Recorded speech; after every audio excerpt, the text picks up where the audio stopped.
Johann Otto Ho, the Bluebeard of Emirichs Johann Otto Ho, was born in 1860 in Strasbourg, Germany, into a family that appeared respectable, disciplined, and devout. His father was a Protestant minister, as were two of his brothers, and the household was one of strict morality, religious instruction, and order.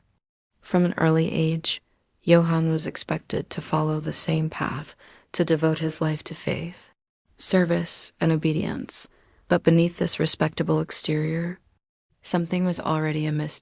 Johann was intelligent, articulate, and observant.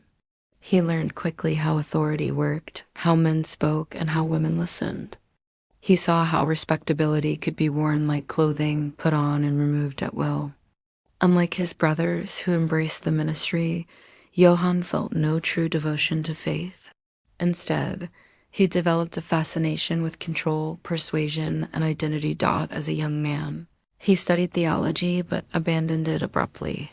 He later claimed the calling was not for him, though acquaintances noted that he seemed less interested in spiritual truth than in the power the pulpit gave a man over his audience. By his early 20s, Johann Ho had already learned the most important lesson of his life. A convincing lie, told confidently, could open nearly any door. When Ho immigrated to the United States, he arrived as millions of others had, with ambition, anonymity, and opportunity. America in the late 19th century was fertile ground for reinvention. Records were scattered, communication between cities was slow, and a man could become anyone he wished simply by changing his name. Ho embraced this freedom completely. Over the years, he would use dozens of aliases: John Schmidt, Henry Bartels, Jacob Huff, Otto Schmidt, John Ho. Each name came with a new backstory: successful businessman, widower, landowner, factory supervisor, or loyal son awaiting an inheritance from a wealthy father in Germany. What never changed was his method. Ho's victims were not random. He selected them carefully. They were usually middle-aged women, often widowed or divorced, frequently immigrants themselves, hardworking and lonely, with small savings accumulated over years of labor. They ran boarding houses, candy shops, laundries, or took in roomers. They wanted stability, companionship, and respectability. Ho offered exactly that. He courted them swiftly, intensely, and convincingly. He spoke of marriage almost immediately, presenting urgency as sincerity. He claimed to be wealthy but temporarily unable to access his funds. There was always a reason he needed their money first. Marriage followed quickly, sometimes within days. Then came the disappearance, or the illness. In case after case, the same events repeated. A woman married Ho. She handed over her savings. She fell ill, often violently. She complained of burning pain, unquenchable thirst, vomiting, and strange sensations in her limbs. Doctors diagnosed kidney disease or stomach ailments. She died. Ho collected what remained and vanished. At least some of these women survived long enough to accuse him of poisoning them. Others died penniless and forgotten, their deaths attributed to natural causes. No centralized police system existed to connect the dots. Each city saw only a fragment of the man, but the fragments were piling up. The case that finally ended. Johann Ho's career began with a simple newspaper advertisement. In December 1904, Ho placed an ad in the Chicago Abendpost, a German-language paper, matrimonial German. Own home, wishes acquaintance of widow without children. Object, matrimony. Marie Walker, 46 years old, divorced, hardworking, and cautious, saw the ad. She ran a small candy store and had saved a few $100s. No, small achievement for a woman of her station. She answered. Ho arrived at her shop impeccably dressed, polite, charming, and attentive. He claimed to be a widower. He spoke of property, savings, and a wealthy father in Germany. Within days, he was a constant presence. They married quickly.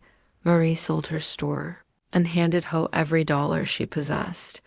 Within a week, she was gravely ill. Marie's suffering was intense. She complained of unbearable abdominal pain, constant vomiting, burning thirst, and a tingling sensation in her limbs, like ants crawling beneath the skin. Dr. John Rees diagnosed kidney disease and inflammation of the bladder. No one suspected poisoning yet. Wow. Marie lay dying. Ho flirted openly with her sister, Bertha Fisher, writing affectionate letters and hinting at marriage. Marie grew jealous. Arguments followed. The house grew tense. On January 12, 1905, Marie Walker died. Within minutes, Ho proposed to her sister. Bertha Fisher hesitated, but grief, manipulation, and Ho's practiced charms soon overcame her doubts. They married in secret days after Marie's funeral, but Ho's confidence betrayed him when confronted by Marie's other sister, who accused him openly of murder and fraud. Ho panicked and fled. This time, the women did not stay silent. Police were notified. Marie Walker's body was exhumed. Inside her stomach and liver, examiners found large quantities of arsenic far beyond any medicinal use. The hunt for Johann, Ho, began in earnest. Ho was arrested in New York under yet another alias. When searched, police discovered a fountain pen filled not with ink, but powdered arsenic enough to kill many times over. Cornered, Ho lied. Then he lied again. Then he half confessed, claiming he intended to kill himself. The evidence said otherwise. By the time Ho was returned to Chicago, investigators had uncovered a horrifying truth. Dozens of marriages across cities and states, many ending in theft, disappearance, or death. 5 surviving wives identified him in a single room. Erupting in rage and grief, the Bluebeard myth had become fleshed out at trial. Ho showed no remorse. Inspector George Shippey testified that Ho admitted he had never loved any of his wives. He preferred older women, he said, because they were easier to manipulate. On May 19, 1905, Johann Otto Ho was found guilty of murder, though convicted of only 1 killing. The court and the public understood the truth. This man had left a trail of ruined lives, stretching across continents. After countless appeals, delays, and interventions by sympathizers, Ho was finally executed on February 23, 1906. He went to the gallows, maintaining his innocence. History did not. Johann Otto Ho remains one of the most chilling figures of early American crime, a man who weaponized marriage, exploited trust, and turned intimacy into a method of murder. He was not merely a bigamist. He was a predator who understood that love, once faked convincingly enough, could be deadly.